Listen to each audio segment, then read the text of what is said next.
Okay, so today we're taking a look at a Debian 12 or Debian 12 based distribution, Spark Linux. It's essentially Debian 12 with the LXQt desktop environment based on top of it.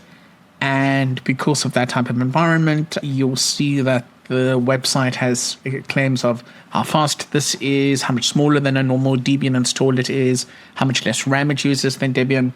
And essentially, this distribution comes from Vietnam. Always interesting to see distributions from other parts of the world. And taking a look at their changelogs, you'll actually see that the first one was the 1.0, which came out in 2025.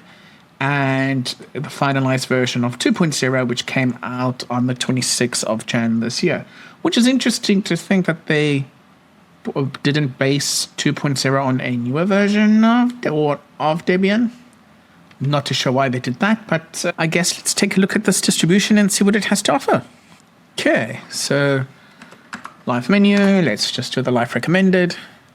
Wow, that was stupidly quick. If that had been any faster, it would have been up and running yesterday.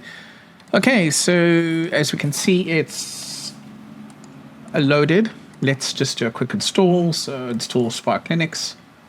It's desktop entry. Don't want to open or execute it. Execute it, I guess. And Calamares installer. Yeah, we know this. We know this. Gonna let this install, and I'll be back once it's installed. Well, that took about 2 minutes. Well, that's freaking impressive. Let's remove the media and reboot. Okay, and here we've got our boot screen. Spark.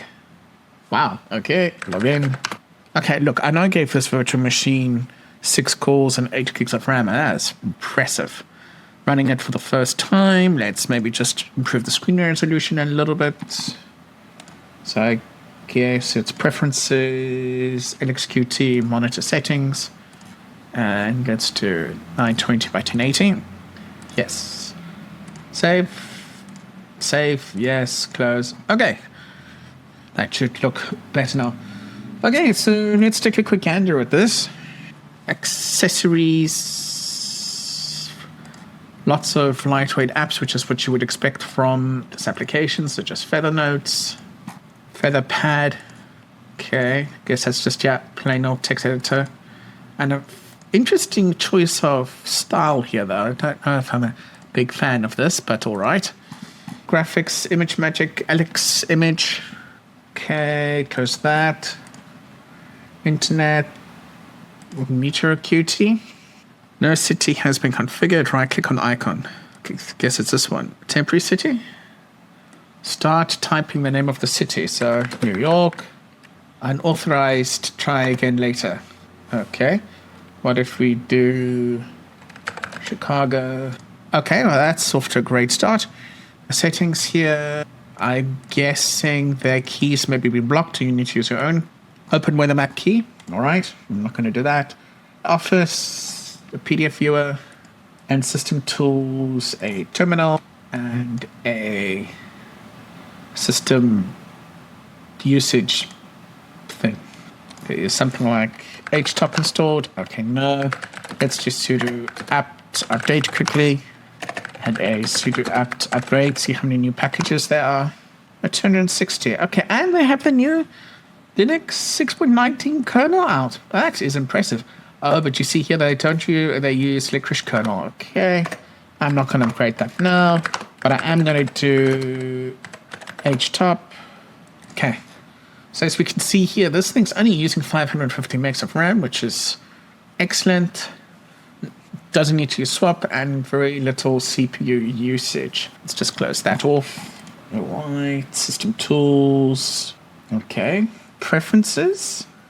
So let's say if we wanted to change its appearance, Windows style. Yeah, let's go back to Fusion. Icon themes. Oh, here we go. LXQt thing. Let's just do arch colors. Something happened there. How do you change this thing's border? Anyway, this is quite interesting, I guess. Desktop preferences. Oh, here we go. Background. And here's the wallpapers. Let's just go back to this one. Okay, so right click, there's really not too much to show here with this distribution. It's a standard Debian distribution. Do wish it had been at least based on 13. And who is this for? Well, I guess if you want to if you have a low end machine, or you want to dedicate all the performance of the machine to something else and not running an interface, this could be for you. Anyway, folks, I'm not going to waste your time. There's really not much more to show you with this one, so I'm going to say thanks for watching and bye for now.